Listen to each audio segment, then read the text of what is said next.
اعوذ باللہ من الشیطان الرجیم بسم اللہ الرحمن الرحیم السلام علیکم ورحمۃ اللہ تعالی وبرکاتہ۔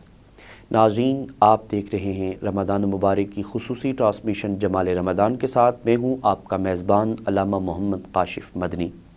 ناظرین، اسٹوڈیو کے اندر میرے ساتھ جو مہمان تشریف فرمائیں، سب سے پہلے آپ کا تعارف کرواتا چلوں۔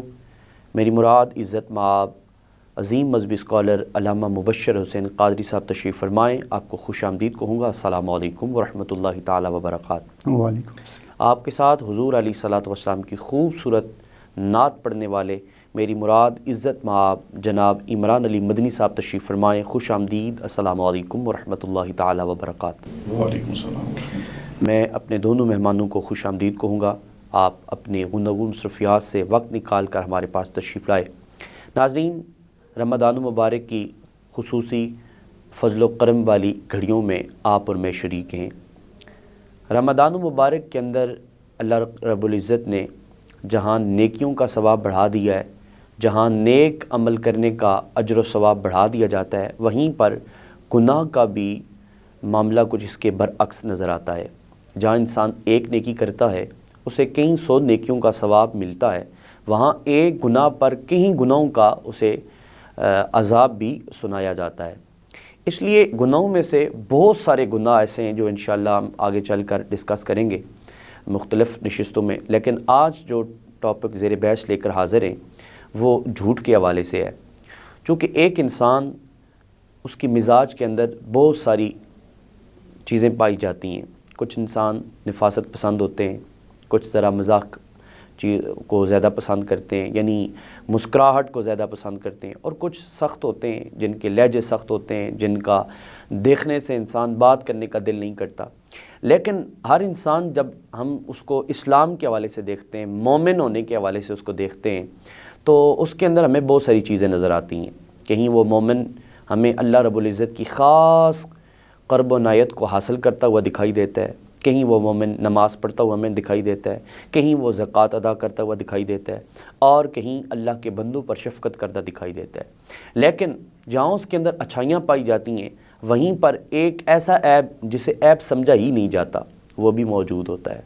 جو شخص نماز 5 وقت باجماعت ادا کرنے والا ہو، لیکن اگر یہ عمل اس کے اندر پایا جاتا ہے، یقیناً وہ نماز تو اس کو ضرور فائدہ دے رہی ہے، لیکن نماز پڑھنے کے ساتھ ساتھ اس کی شخصیت کو جو چیز نقصان پہنچا رہی ہے، انشاءاللہ آج چل کر اسی ٹاپک پہ ہم نے بات کرنی ہے، وہ ہے جھوٹ۔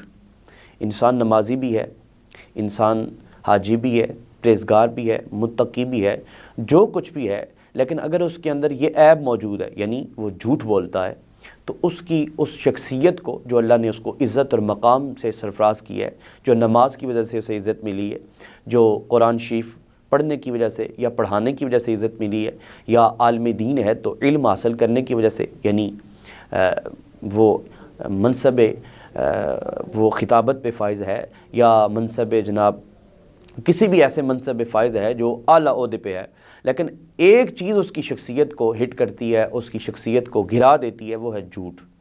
آج انشاءاللہ علامہ صاحب سے ہم اسی چیز پہ بات کریں گے۔ میں علامہ صاحب سے عرض کروں گا کہ آپ سب سے پہلے ہمارے سننے والے ناظرین کی رہنمائی فرمائیں کہ جھوٹ کی حقیقت کیا ہے، اور اس کے معاشرے کے اندر کیا کیا نقصانات ہیں جو سرفہرست ہمیں دکھائی دیتے ہیں، اور جن سے ہمیں بچنا چاہیے، اور بالخصوص رمضان مبارک کی رحمت والی گھڑیوں میں ہمیں بچ کر اللہ کی قربت کو حاصل کرنا چاہیے۔ جی بسم اللہ۔ بسم اللہ الرحمن الرحیم۔ سب سے پہلے تو میں علامہ کاشف صاحب آپ کا شکر گزار ہوں، اور حق نیوز کی پوری ٹیم کا شکر گزار ہوں جنہوں نے مجھے یہاں پہ مدعو کیا اور اس قابل سمجھا۔ تو محترم، یہ رمضان المبارک کا یہ پاک مہینہ جو اپنی رحمتوں کا نزول کرتے ہوئے جاری و ساری ہے، اس مبارک مہینے کے اندر اگر کوئی ایک نیکی کرتا ہے، جس طرح آپ نے ابھی عرض کیا ہے کہ اس کا ثواب بڑھا دیا جاتا ہے، اسی طرح کوئی گناہ کرتا ہے تو اس کا گناہ بھی اس پر زیادہ اس کو دیا جاتا ہے، اس کا عذاب اس کے لیے زیادہ ہے۔ جیسے کہ ہم اگر میں یہاں پہ آپ کو موضوع سے ہٹ کر ہے ایک بات کرتا چلوں کہ جو بھی گناہ ہوتا ہے، جہاں جو بھی نیکی ہوتی ہے، اگر اس کا تعلق تو وقت سے ہوتا ہے یا جگہ سے بھی ہوتا ہے، اور یہ دونوں چیزیں ایسی ہیں، وقت اور جگہ، ان کے تبدیل ہونے سے گناہ اور جو ہے نیکی ہے اس کے اندر بڑی تبدیلی نظر آتی ہے۔ اس کے کرنے سے گناہ ایک ہی ہوتا ہے یا نیکی ایک ہی ہوتی ہے، لیکن اس کے ثواب اور عذاب میں کمی اور بڑھائی ہوتی رہتی ہے۔ تو محترم، جس طرح ہم نماز پڑھتے ہیں، ایک شخص ہے وہ نماز پڑھتا ہے، نماز کا ابھی اس نے وقت گزار دیا ہے، وہ قضا پڑھ رہا ہے، اب وہ قضا نماز کا اس کو اتنا ثواب نہیں دیا جائے گا جتنا ادا پہ دیا ہے۔ اور اسی طرح اگر وہ ادا پڑھتا ہے لیکن وہ جماعت کے ساتھ نہیں پڑھتا، اور جماعت کے ساتھ پڑھنے کا ثواب 27 نمازوں کے برعکس ہے، آپ دیکھیں۔ اور اسی طرح اگر کوئی جماعت کے ساتھ پڑھتا ہے تو وہ اس کے برابر وہ ثواب نہیں پا سکتا، جس طرح آقا علیہ الصلوۃ والسلام نے فرمایا کہ جو بندہ مسجد نبوی کے اندر نماز پڑھتا ہے 50,000 نمازوں کا ثواب اس کو عطا کیا جاتا ہے۔ یا پھر کوئی بندہ مسجد نبوی میں پڑھتا ہے، وہ اتنا ثواب نہیں پا سکتا جو مکہ المکرمہ کے اندر نماز ادا کرنے والا جتنا ثواب پا رہا ہوتا ہے۔ وہاں پہ 1,00,000 نماز پڑھنے کا ثواب ایک نماز پہ دیا جاتا ہے۔ اسی طرح اب اگر کوئی شخص نماز پڑھتا ہے وہ عام دنوں کے اندر پڑھتا ہے، اب وقت کی بات کی جائے تو عام دنوں کے اندر پڑھتا ہے، وہ اتنا ثواب نہیں پا سکتا جتنا کہ جمعے والے دن جمعے کی نماز پڑھنے کا ثواب عطا کیا جاتا ہے۔ اور اسی طرح جو جمعہ پڑھنے والا ہے وہ اتنا ثواب نہیں پا سکتا جو رمضان المبارک کے اندر نماز پڑھنے والا ثواب پا رہا ہے۔ یہ اللہ کا بڑا فضل ہے، بڑا کرم ہے، جس نے ہمیں یہ ایک مبارک مہینے عطا کیے ہیں، مبارک دن عطا کیے ہیں، جن کے اندر ایک نیکی کرنے سے رب تعالیٰ بڑھا چڑھا کر ہمیں ثواب عطا فرماتا ہے اور ہماری بخشش کا ایک ذریعہ بناتا ہے۔ اور اگر جو آپ نے سوال کیا ہے اس پہ آتے ہیں کہ جھوٹ یہ ایسا عمل ہے کہ اس کو علماء نے گناہ کبیرہ بھی لکھا ہے۔ یہ ایک ایسا عمل ہے جس پر ہر قوم، ہر فرقہ، ہر مذہب اس کو برا جانتا ہے۔ یہ ایسا عمل ہے، ہر قوم کے اندر اس کو برا جانا جاتا ہے۔ جیسا کہ ہمارے آقا علیہ الصلوۃ والسلام، ہمارے نبی صلی اللہ علیہ وسلم نے ان کی پوری زندگی کو دیکھا جائے تو ان کی پوری زندگی کے اندر آپ کو کہیں یہ نظر نہیں آئے گا آپ نے کبھی جھوٹ بولا ہو۔ جب آپ نے اعلان نبوت کیا تو آپ کے جو دشمن تھے، ابو جہل جیسے دشمن، وہ بھی جب آپ کے سامنے آ کر کھڑے ہوئے تو انہوں نے بھی اس بات کا اقرار کیا کہ آقا علیہ الصلوۃ والسلام نے اپنی زندگی مبارکہ کے اندر کبھی جھوٹ نہیں بولا۔ آپ کی ذات مبارک ایسی ذات تھی۔ اگر میں دوسرے مذاہب کی بات کروں تو دوسرے مذاہب کے اندر جو کفار ہیں یا جو بھی ہیں وہ بھی جھوٹ کو بہت برا سمجھتے ہیں۔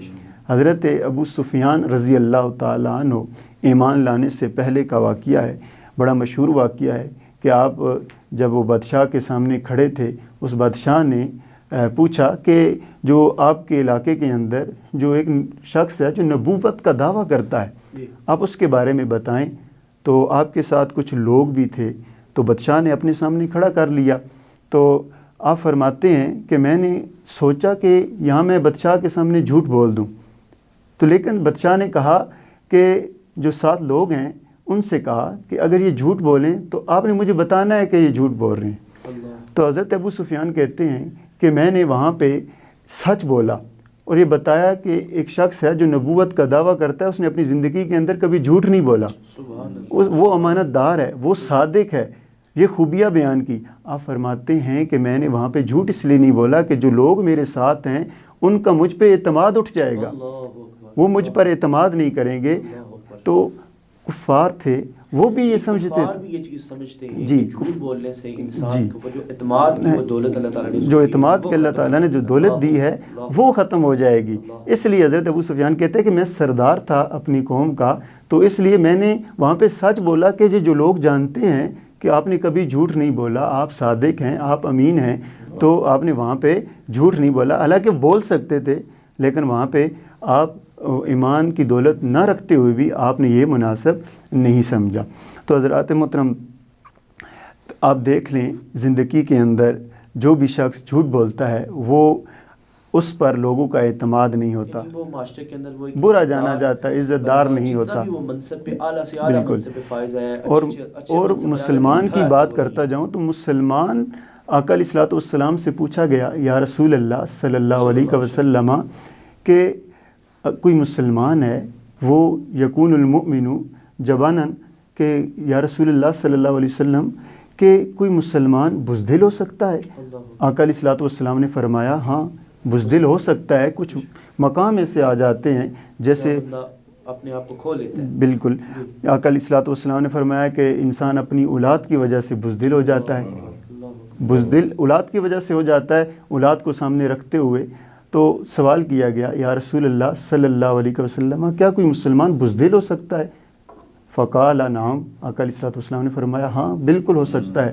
دوسرے صحابی نے پھر عرض کی یا رسول اللہ صلی اللہ علیہ وسلم یکون المؤمن بخیلا، یا رسول اللہ صلی اللہ علیہ وسلم کیا کوئی مسلمان بخیل بھی ہو سکتا ہے؟ آقا علیہ الصلوۃ والسلام نے فرمایا نعم، ہو سکتا ہے، مسلمان بخیل بھی ہو سکتا ہے، کیونکہ اس کے حالات ایسے آ سکتے ہیں، اس پر کچھ واقعات ایسے آ سکتے ہیں، وہ بخیل ہو سکتا ہے۔ پھر ایک اور صحابی نے عرض کی یا رسول اللہ صلی اللہ علیہ وسلم یکون المؤمن، کہ یا رسول اللہ صلی اللہ علیہ وسلم کیا کوئی مسلمان وہ کذابن جھوٹا بھی ہو سکتا ہے؟ اللہ اکبر۔ آقا علیہ الصلوۃ والسلام نے فرمایا لا، کہ وہ کوئی مسلمان جھوٹا نہیں ہو سکتا، یعنی مومن ہو، حضور کا کلمہ پڑھنے والا ہو، حضور سے پیار کرنے والا ہو، وہ جھوٹ نہیں بول سکتا، باقی وہ کام کر سکتا ہے۔ یہاں یہ پر مومن کی یہ سمجھ لے ایک شان ہے، مومن کا مقام ہے، مرتبہ ہے کہ حضور علیہ السلام کی نسبت کی وجہ سے وہ جھوٹا نہیں ہو سکتا۔ لیکن سچی بات تو یہ ہے کہ آج کا جو مسلمان ہے، آج کا جو انسان ہے، اپنے آپ کو مسلمان تو کہلاتا ہے، اپنے آپ کو وہ نمازی، پریزی، عبادت گزار، حاجی سب کچھ کہلانے کے باوجود بھی جھوٹ اور ملاوٹ، نہ جانے کون کون سی خرابیاں ایک مسلمان کے اندر پائی جاتی ہیں۔ کئی دفعہ ہم دیکھتے ہیں کہ کفار ہمارے سامنے کھڑے ہوتے ہیں، کئی بد مذہب اور غیر لوگ کھڑے ہوتے ہیں، وہ مسلمانوں پہ تان کرتے ہیں کہ یار کہیں یہ بندہ مسلمان تو نہیں ہے، اس نے یہ کام کیا، یہ بندہ مسلمان تو نہیں ہے جی۔ تو اس لیے دیکھیں مسلمان کی پہچان ہے سچ بولنا۔ سبحان اللہ۔ یہ جو حدیث مبارکہ میں نے بیان کی ہے اس پر ایک بات کرنا میں یہاں پہ لازمی سمجھتا ہوں کہ یہاں پر جو آقا علیہ الصلوۃ والسلام نے فرمایا کہ کوئی مسلمان بخیل ہو سکتا ہے یا بزدل ہو سکتا ہے، یہ جو باتیں آقا علیہ الصلوۃ والسلام نے فرمائی ہیں کہ ہو سکتا ہے، تو اس کا کوئی شخص یہ نہ مطلب لے کہ ہم کر لیتے ہیں، آقا علیہ الصلوۃ والسلام نے فرمایا ہے بخل کر لیتے ہیں، تو یہ آقا علیہ الصلوۃ والسلام نے ایک جھوٹ کی مذمت بیان کرتے ہوئے فرمایا یعنی اگر یہ چیزیں بیان کی بھی گئی ہیں اس موقع پر کی گئی ہیں کہ جب اس کی حد سے وہ تجاوز کر جائے، بہت زیادہ مجبوری بن جائے اس کی۔ کفار جو پاکستانی مسلمان ہیں ان کے بارے میں تو مشہور ہے کہ یہ جھوٹ بہت بولتے ہیں۔ باہر کی دنیا میں آپ چلے جائیں، وہاں پہ ہم یہاں بھی سننے کو ملتا ہے کفار ہیں، مسلمان نہیں ہیں وہ، لیکن وہ سچ بولتے ہیں۔ سچ وہ ضرور بولتے ہوں گے، ہم نے یہ سنا ہے کہ وہ سچ بولتے ہیں، لیکن وہ باہر کاروبار کے اندر سچ بولتے ہیں۔ شاید سچ وہ اس لیے بولتے ہوں کہ ہمارا کاروبار اچھا چل جائے، اس کے اندر بھی ان کی ایک مفادیت ہے، وہ اس لیے سچ بولتے ہوں گے، لیکن وہ گھروں میں سچ نہیں بولتے۔ سننے میں ہم نے ایسا بھی سنا ہے۔ لیکن مسلمان کی ایک الگ فضیلت ہے، رب تعالیٰ سے دعا ہے کہ رب تعالیٰ ہمیں ہمیشہ سچ بولنے کی توفیق عطا فرمائے۔ ماشاء اللہ۔ قبلہ علامہ صاحب بڑی خوبصورت بات فرما رہے تھے اور بڑی احسن انداز سے آپ کی اور میری قبلہ علامہ صاحب نے رہنمائی کی کہ جھوٹ کے کتنے نقصانات ہیں۔ پہلا نقصان یہ ہے کہ انسان اپنی پہچان ہی کھو دیتا ہے۔ ایک اس کی پہچان ہے، مسلمان ہے، ایمان والا ہے، اس کی ایک پہچان ہے، اس کا ایک مرتبہ ہے اور اس کا ایک مقام ہے۔ جب وہ جھوٹ کو اپنے اوپر مسلط کر لیتا ہے، وہ پہچان اس کی کھو لیتا ہے۔ اور سچ بات تو یہ ہے کہ اگر رمضان المبارک کا روزہ بھی منہ میں رکھا ہو اور روزہ رکھ کر عبادت بھی وہ کرتا ہو، قرآن کی تلاوت بھی کرتا ہو، اگر جھوٹ نہیں وہ چھوڑتا تو میرے خیال میں وہ رمضان المبارک کا جو اسلوب ہے، رمضان المبارک کی جو خاص برکتیں ہیں، جو رحمتیں، وہ حاصل نہیں کر سکے گا۔ میں انہی قیمتی لمحات کو قیمتی سمجھتے ہوئے بھائی عمران علی مدنی صاحب سے گزارش کروں گا کہ سرکار مدینہ صلی اللہ تعالی علیہ وسلم کی بارگاہ میں ہدیہ عقیدت پیش کریں۔ بسم اللہ۔ بسم اللہ الرحمن الرحیم۔ جزاک اللہ کاشف بھائی، آپ کا بہت شکریہ اور ہاتھ میں اس کی پوری ٹیم کا۔ اللہ تعالیٰ اس مہینے کے صدقے آپ پر اپنی فیض و برکات کا جاریہ ساری فرمائے۔ میں پیر نصیر صاحب کے چند اشعار پیش کرنے کی استاد حضرت ہوں۔ لو مدینے کی تجلی سے لگائے ہوئے ہیں، لو مدینے مدینے کی لو مدینے کی تجلی سے لگائے ہوئے ہیں، دل کو ہم مت لائے انوار بنائے ہوئے ہیں، دل کو ہم مت لائے انوار بنائے ہوئے ہیں، کشتیاں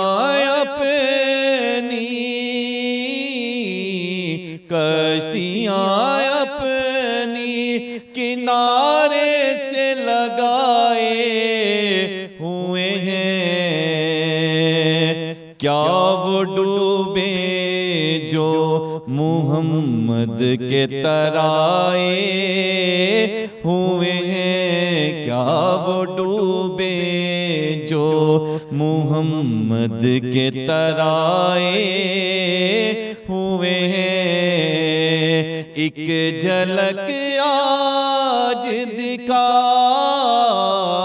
ایک جھلک آج دکھا گنبد خضرا کے مکین، کچھ بھی ہے دور سے ہم تو کچھ بھی ہے دور سے دیدار کو آئے ہوئے ہیں، اور قبر کی نیند سے، قبر کی نیند سے اٹھنا کوئی آسان نہ تھا، ہم تو محشر میں انہیں دیکھنے آئے ہوئے ہیں، ہم تو محشر میں انہیں دیکھنے آئے ہوئے ہیں۔ اور پھر صاحب نے کیا خوب لکھا، فرماتے ہیں وَرَفَعْنَا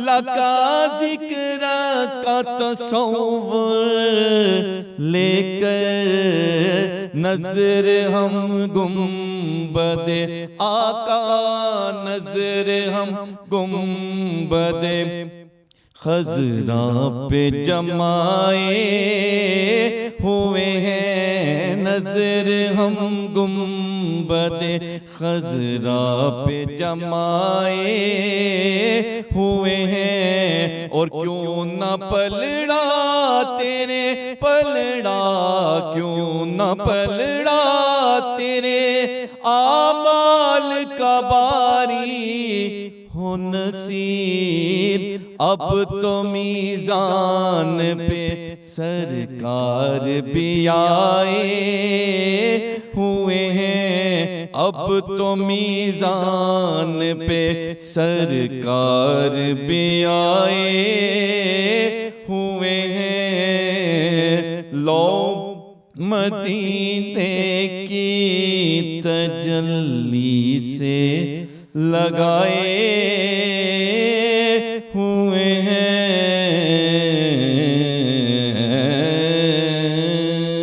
ماشاءاللہ ماشاءاللہ، بہت خوبصورت انداز سے آقا علیہ الصلوۃ والسلام کی مدح سرائی فرما رہے تھے جناب عمران مدنی صاحب، اللہ کریم آپ کو سلامت رکھے۔ میں ایک دفعہ پھر علامہ صاحب کی جانب بڑھوں گا کہ جس طرح ہم نے بات کی اپنے پروگرام کے اندر، پہلی نشست کے اندر، پہلے سوال کے اندر کہ جھوٹ بولنے سے انسان اپنی شخصیت کو کھو دیتا ہے، جھوٹ بولنے سے انسان جتنا بھی عبادت گزار ہو لوگوں کے دل میں اس کی عزت و مقام نہیں رہتی۔ کیا میں یہ پوچھنا چاہوں گا کہ جھوٹ بولنے سے جس طرح دنیاوی اعتبار سے اسے نقصانات کا سامنا کرنا پڑتا ہے، دنیاوی اعتبار سے وہ اپنی پہچان کھو دیتا ہے، دنیاوی اعتبار سے اس کی عزت و مرتبے میں کمی آ جاتی ہے، کیا آخرت کے اندر اس کے لیے کیا کیا عذاب ہیں، اس حوالے سے بھی آپ ضرور ہمارے سننے والوں کی رہنمائی فرمائیں۔ دیکھیں، اگر ہم دنیا میں جھوٹ بولتے ہیں تو یہاں پہ بھی ہم نقصان میں ہی ہوتے ہیں، تو یہاں پہ نقصان میں ہیں تو وہاں پہ نقصان میں تو ہیں ہی۔ یہاں جھوٹ آپ کو تھوڑی سی دیر کے لیے نجات تو آپ کو دے دے گا، ہوتی تو اس وقت بھی نجات نہیں ہے، تو لیکن یعنی اندر اس کا اس وقت بھی بے چین ہوتا ہے، بے چین قرار ہوتا ہے، لیکن بندہ اپنی اللہ ضمیر اکبر۔ سے اگر سوال کرے تو وہ مطمئن نہیں ہوتا جھوٹ بول کر۔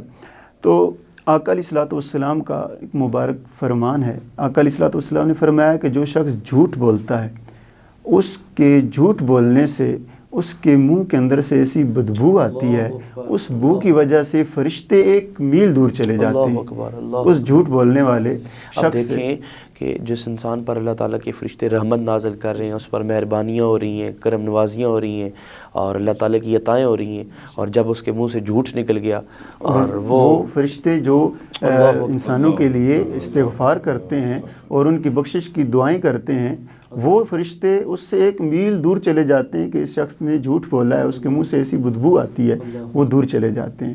اور اگر آپ دیکھیں دنیا کے اندر اس کے نقصان ایسے ہیں، بندہ کسی جھوٹے کو اپنا دوست نہ بنائے، یہ میں آپ کو مشورہ دیتا ہوں کہ کسی جھوٹے کو آپ کبھی دوست نہ بنائیں، اور نہ کوئی انسان ذی شعور انسان یہ چیز پسند بھی نہیں کرتا کہ اس اگر کا آپ کا کوئی دوست ہے وہ جھوٹ بولتا ہے تو آپ اس سے دوری اختیار کریں۔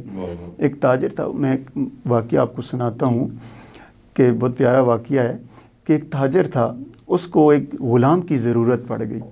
آج کل جس طرح ہم لوگ نوکر رکھتے ہیں تو پہلے لوگ غلام رکھا کرتے تھے، تو وہ تاجر منڈی میں گیا غلام لینے، تو وہاں پہ دیکھا کہ ایک غلام کھڑا ہے، تو اس سے مالک سے جب بات ہوئی تو وہ مالک اس کو بڑے کم داموں پہ فروخت کر رہا تھا، تو وہ تاجر کہتا ہے کہ میں نے وہاں پہ بات کی، تو وہ تاجر بہت اچھا انسان تھا، اس کا گھر کا ماحول بہت اچھا چل رہا تھا، بڑا اچھا تاجر تھا۔ اس نے جب وہاں دیکھا کہ یہ بڑے کم داموں پہ فروخت کیا جا رہا ہے تو کیوں نہ اس کو لے لوں، جس طرح تاجروں کی عادت ہوتی ہے، فائدہ اٹھاتے ہیں اس چیز سے۔ تو اس کے مالک سے جب پوچھا تو اس کا مالک کہنے لگا کہ یہ سال میں صرف ایک مرتبہ جھوٹ بولتا ہے، سال میں صرف ایک مرتبہ جھوٹ بولتا ہے، اس لیے اس کو کم داموں میں بیچ رہا ہوں، آپ نے لینا ہے تو لے لیں۔ تو وہ تاجر کہتا ہے کہ میں نے لے لیا، دیکھا کم داموں پہ جو ہے فروخت کیا جا رہا ہے تو میں نے لے لیا، فائدہ اٹھایا۔ کہتا ہے کہ میں اس کو گھر میں لے آیا، گھر میں لانے کے بعد اس سے کام کروائے تو سال میں وہ ایک ہی جھوٹ بولتا تھا۔ کچھ عرصہ گزرا، اس نے اس تاجر کی بیوی کے کان میں یہ بات ڈالی کہ یہ جو تمہارا شوہر ہے وہ عورتوں کے چکر میں ہے، یہ تمہارے ساتھ جو ہے وہ وفا نہیں کر رہا، تمہیں چھوڑ دے گا عنقریب۔ تو عورت کو غصہ آیا تو کہنے لگا پریشان نہ ہو، اس کا حل بھی میرے پاس ہے۔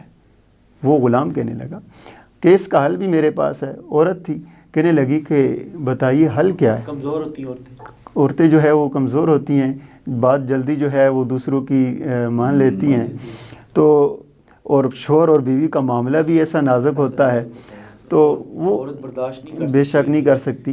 تو وہ غلام سے کہنے لگی کہ اس کا حل کیا ہے بتاؤ؟ تو وہ غلام کہنے لگا کہ اپنے شوہر کی گردن سے نا ایک بال جو ہے مجھے اتار کے دو، میں اس پہ تویز کروں گا تو وہ تمہارے ساتھ وفادار ہو جائے گا، بے وفائی نہیں کرے گا تم سے۔ تو کہنے لگی کہ گردن کے قریب سے میں بال کس طرح لے کے آؤں گی؟ تو کہنے لگا میرے پاس استرا ہے، تو یہ میں تمہیں دیتا ہوں، تو یہ تم نے وہاں سے بال لے کے آنا ہے۔ تو یہی بات جو ہے اس نے اپنے مالک کو، تاجر کو، اس کے کان میں ایک ڈالی کہ تمہاری بیوی جو ہے وہ تمہارے ساتھ وفا نہیں کر رہی، وہ تمہیں مارنا چاہتی ہے، وہ کسی اور کے چکر میں ہے۔ تو تاجر کہنے لگا کہ تمہارے پاس کیا ثبوت ہے، تم کیسے کہہ سکتے ہو؟ تو کہنے لگا کہ آج رات کو وہ آپ کی جان لینے والی ہے، اس نے اس طرح منگوایا ہے، آج رات کو آپ کو مار دے گی، لہٰذا آپ نے سونا نہیں ہے، آپ نے ہوشیار رہنا ہے، چست رہنا ہے۔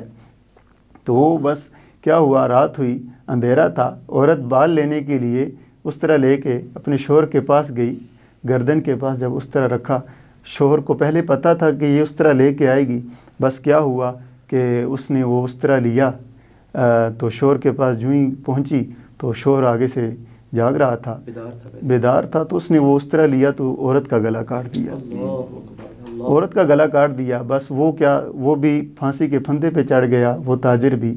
تو کیا ہوا کہ وہ جو غلام لایا تھا وہ ایک ہی جھوٹ بولتا تھا سال میں، لیکن اس کے ایک جھوٹ بولنے پورے سے خاندان کو تباہ پورے گھر کو تباہ کر دیا۔ اللہ اتنی محبت کرنے والا وہ ماحول ان کے پاس تھا، وہ اتنے بستے اچھے گھر ماحول کو میں اجاڑ رہ رہے کے تھے، رکھ دیا۔ اس نے ایک جھوٹ بولا، صرف ایک جھوٹ، کہنے میں تو کتنا آسان ہے صرف ایک جھوٹ، لیکن آپ دیکھیں کہ کتنا بڑا یہ معاملہ ہو گیا۔ اچھا ایک چیز تو یہ ہے نا کہ ہم یہ تو ایک جھوٹ کی عادت، ایک کچھ لوگ ایسے ہوتے ہیں کہ جن کی عادت یہ بن جاتی ہے کہ وہ مذاقتاً اس کو مذاق سمجھتے، اس کو معاذ اللہ وہ سمجھتی گناہ نہیں ہے، وہ جناب مذاقتاً ہر بات پہ جناب وہ جھوٹ کہہ رہے ہوتے ہیں، بات پہ جھوٹ۔ جی کہ ہم اب سچ سے زیادہ جھوٹ بولنے پہ آ گئے ہیں، کہ جس طرح آپ کی ہماری جو ماحول ہے گفتگو کا، ہمارے نارمل جو معاملات بے شک، تو اس میں آپ دیکھیں ہمیں جھوٹ جو ہے سننے کو زیادہ ملتے ہیں، ان میں سے کوئی ایک دو سچ جو ہے وہ سننے کو ملتے ہیں۔ آقا علیہ الصلوۃ والسلام کا مبارک فرمان ہے، آقا علیہ الصلوۃ والسلام نے فرمایا کہ جو کسی کو ہنسانے کے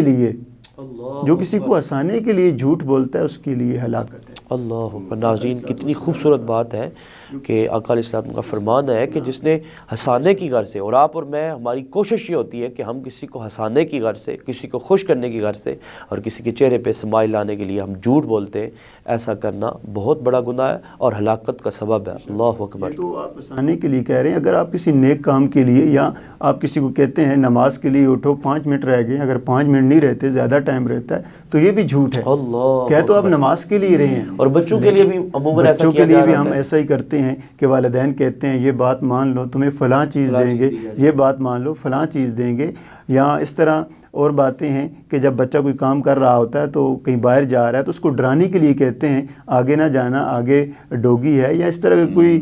اچھا ایک چیز بڑی نکتہ طلب یہاں بات ہے، آپ کی بات کٹ رہی ہے، بڑی خاص بات جو میری سمجھ میں آتی ہے کہ ہم شروع سے ہی نا بچے کی تربیت جھوٹ پہ کر رہے ہوتے ہیں۔ اب ظاہری بات ہے جس بچے نے اس کو جس چیز سے ڈرایا جا رہا ہے یا اس کو بلایا جا رہا ہے فلاں چیز تجھے دی جائے گی، وہ جب آ جاتا ہے اور وہ چیز تمہارے پاس نہیں میسر ہوتی اور وہ چیز اسے فراہم نہیں کی جاتی، اب اس کے ذہن میں ایک تصور بیٹھ جاتا ہے، وہ ابتدائی ہم تربیت ہی اس کی جھوٹ پر کر جاتے ہیں جی، اور بعد میں نتیجہ جو سامنے بن کے آتا ہے۔ آج کی ہماری نسل کے اندر دیکھ لیں کہ جس طرح کی تربیت ہوئی ہے، آج جو نیا معاشرہ بن رہا ہے اس میں آپ دیکھیں جھوٹ کتنا عام ہو چکا ہے، جھوٹ کو جھوٹ سمجھا ہی نہیں جا رہا، اور گناہ اس کو سمجھا ہی نہیں جا رہا کہ بولنے والا وہ بے باک ہو کے بول دیتا ہے، خوش ہو کے بولتا اور فخر محسوس۔ آپ ہمارے بزرگوں کو دیکھیں، حضرت امام بخاری رضی اللہ تعالیٰ عنہ، ان کی قبر انور پر اللہ تعالیٰ کروڑوں رحمتوں کا نزول فرمائے۔ آپ دیکھیں، آپ ایک مرتبہ حدیث مبارکہ لینے کے لیے ایک شخص کے پاس گئے، کہیں لمبا عرصہ آپ نے سفر کیا، اس کے پاس پہنچے تو وہ کیا کر رہا تھا کہ اپنی قمیض کے جو آگے والا حصہ ہوتا ہے جو جس کو اپنا دامن کہتے ہیں، تو وہ اس طرح پھیلا کر گھوڑے کو اشارہ کر رہا تھا کہ میری جو ہے دامن میں گھاس ہے وہ قریب آئے، دانے ہیں تو وہ قریب لانے کی کوشش کر رہا تھا۔ آپ کہتے ہیں میں اس کے پاس گیا، دیکھا کہ اس کے دامن میں تو کوئی چیز ہی نہیں ہے، وہ گھوڑے کو دھوکہ دے رہا ہے۔ آپ کہتے ہیں میں نے اس سے حدیث نہیں لی، میں واپس آ گیا کہ جو شخص ایک گھوڑے کو دھوکہ دے سکتا ہے تو وہ حدیث بھی غلط بیان کر سکتا ہے۔ دیکھیے ہمارے بزرگ کتنا جو ہے اس چیز کا احتیاط کرتے تھے، تو اللہ تعالیٰ ہمیں ان بزرگوں کے پیچھے چلنے کی توفیق عطا فرمائے۔ حضرات محترم، جو بندہ جھوٹ بولتا ہے اس کے پاس کچھ نہیں بچتا، بندہ یہ دنیا سمجھ کی ہر نعمت اسے چھن جاتی ہے۔ اور میں نے ایک کتاب کے اندر پڑھا تھا کہ یہ جو آنکھوں کا نور ہے، یعنی چہرے کا نور ہے، یہ جھوٹ بولنے کی وجہ سے یہ نور بھی چھن جاتا ہے۔ بظاہراً تو ہم نور سمجھتے ہیں سفیدی کو، سفیدی نور نہیں ہے۔ اگر سفیدی نور ہوتی تو پھر حضرت بلال رضی اللہ تعالیٰ عنہ، آپ کا مرتبہ اور مقام آپ بخوبی جانتے ہیں، اللہ تعالیٰ نے کتنا مرتبہ اور شان آپ کو عطا کی ہے۔ اگر سفیدی نور ہوتی تو پھر آپ کا تو مقام کچھ نہ ہوتا ہماری نظر میں، لیکن سفیدی نور نہیں کہلاتی جاتی۔ نور جو ہے وہ اللہ رب العزت نے خاص ایک رکھا ہے جو انسان کے چہرے سے عیاں ہوتا ہے، جس کو دیکھ کر بزرگان دین کہا کرتے ہیں کہ جس کو دیکھ کر خدا یاد آئے جی، وہ نور اللہ کریم نے اپنے خاص قرب میں رکھا ہے اور وہ جھوٹ سے پاک رکھا ہے۔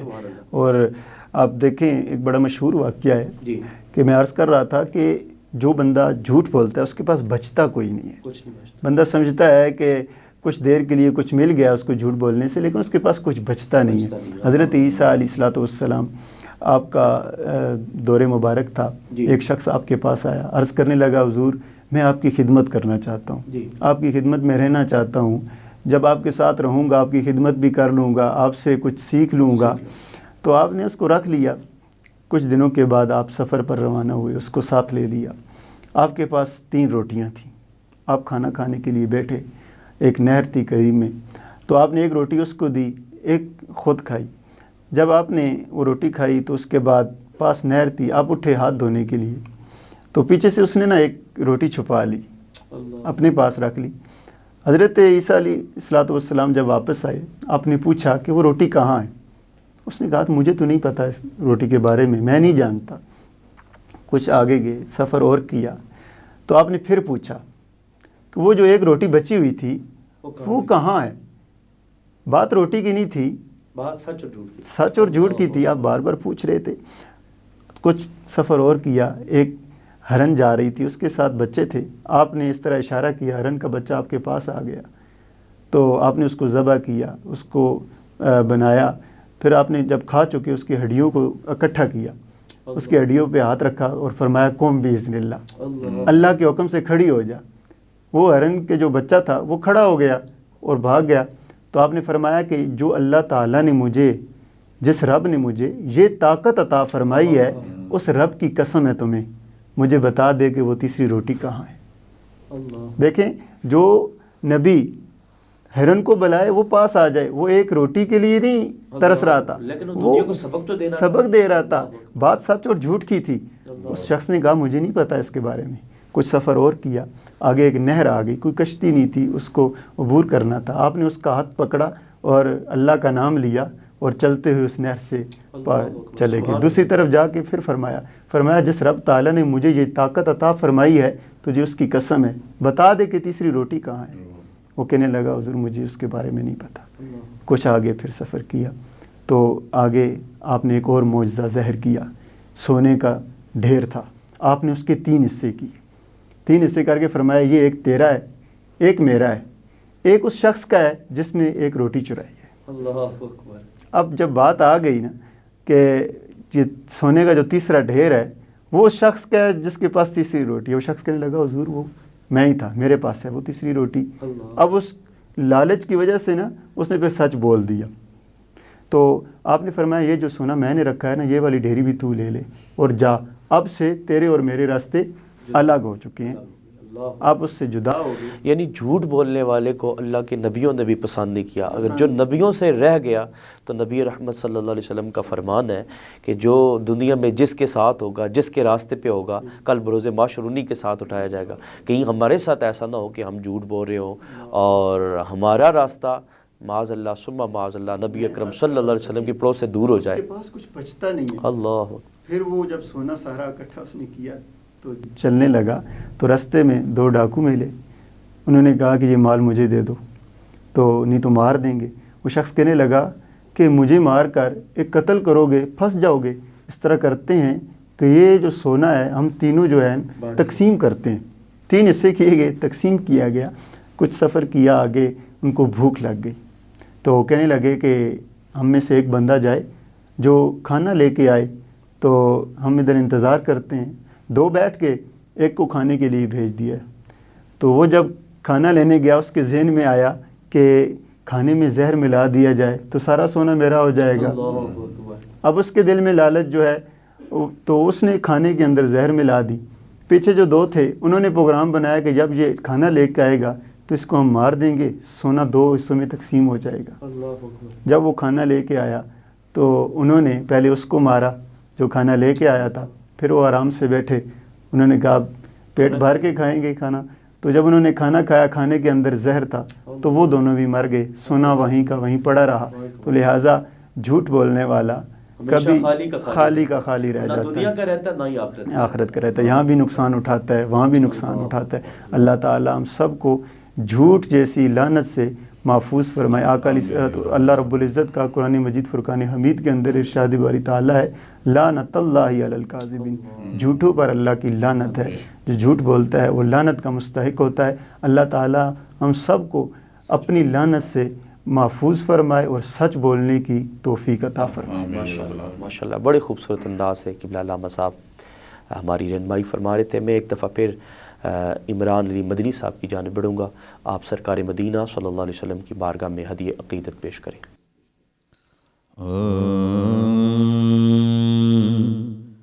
اللہ اللہ نبی کا گھرانہ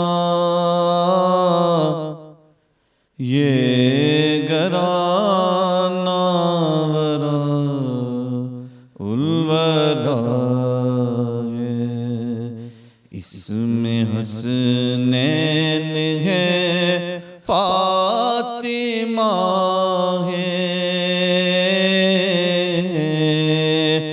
اس گھرانے میں مشکل کشا ہے، لب ہے تذکیر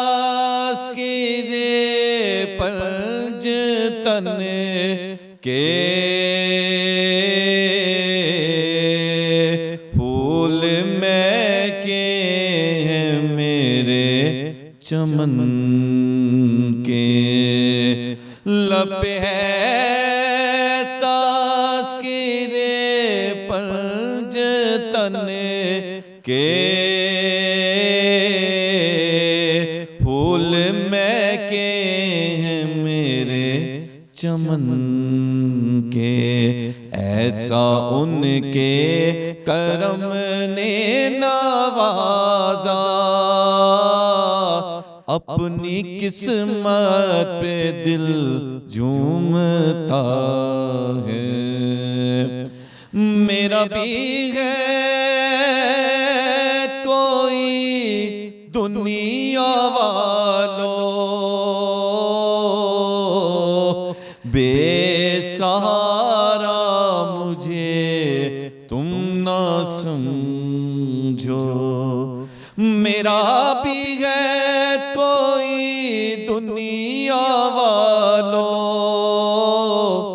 بے سہارا، مجھے تم نہ سمجھو، ساتھ میرے میرا پیشوا ہے، میرا رب ہے، میرا مصطفیٰ ہے، ساتھ میرے میرا پیشوا ہے، میرا رب ہے، میرا مصطفیٰ ہے، نام پر تیرے سب کچھ ملا ہے، نام پر تیرے سب کچھ فدا ہے، نام پر تیرے سب کچھ ملا ہے، نام پر تیرے سب کچھ فدا ہے، ارے نام پر تیرے قربان جاؤں، ہم غریبوں کا تو آسرا ہے، اور خیر سے تم ہی خیر الورا ہو، اور تم ہی سید الانبیاء ہو، کوئی تجھ سا ہوا ہے نہ ہوگا، تیرے رب کا یہی فیصلہ ہے، اور کعبہ عشق کا ہوں نمازی، میں ہوں ان کی عنایت پہ راضی، کعبہ عشق کا ہوں نمازی، میں ہوں ان کی عنایت پہ راضی، میری تربت پہ لکھنا نیازی، پنج تن کا یہ ادنا گدا ہے، میری تربت پہ لکھنا نیازی، پنجتن کا یہ ادنا گدا ہے، اس میں حسنین ہے فاطمہ ہے، اس گھرانے میں مشکل کشا ہے۔ ماشاءاللہ۔ ناظرین، آج آپ نے پروگرام سماعت کیا، ہم نے جھوٹ کے حوالے سے بات کی اور جھوٹ کے نقصانات آپ لوگوں نے سماعت کی ہے۔ یقیناً چھوٹی چھوٹی چیزیں ایسی ہیں جہاں ہم جھوٹ بولتے ہیں، نہ صرف اپنے لیے نقصان ہوتا ہے بلکہ پورے خاندان تباہ ہو جاتے ہیں، پوری نسلیں تباہ ہو جاتی ہیں۔ کوشش کیجئے گا کہ رمضان مبارک کی برکت، رحمت، عظمت، شان، مقام والے ان لمحات کے اندر اللہ تعالیٰ سے استغفار چاہیے گا، کیونکہ کریم آقا کا فرمان ہے جس نے رمضان کو پایا اور اللہ سے بخشش نہ کروا سکا اس کے لیے ہلاکت ہے، اور اس پر حضور نے آمین بھی کہی ہے۔ تو اس لیے اپنے آپ کو اس رمضان مبارک کے اندر آپ نے رب سے عہد کرنا ہے کہ انشاءاللہ عز و جل ہم نے جھوٹ سے ہمیشہ کے لیے بیزاری اختیار کرنی ہے۔ ناظرین، ہمارے پروگرام کا وقت اختتام پذیر ہوتا ہے۔ میں ایک دفعہ اپنے مہمانوں کا پھر شکریہ ادا کرنا چاہوں گا کہ آپ گفتگو مصروفیات سے تشریف لائے، آپ کا بہت بہت شکریہ۔ میں انشاءاللہ کسی نئے مہمانوں کے ساتھ آپ کے درمیان حاضر ہوں گا، تب تک کے لیے اجازت دیجیے۔ السلام علیکم ورحمۃ اللہ تعالی وبرکاتہ۔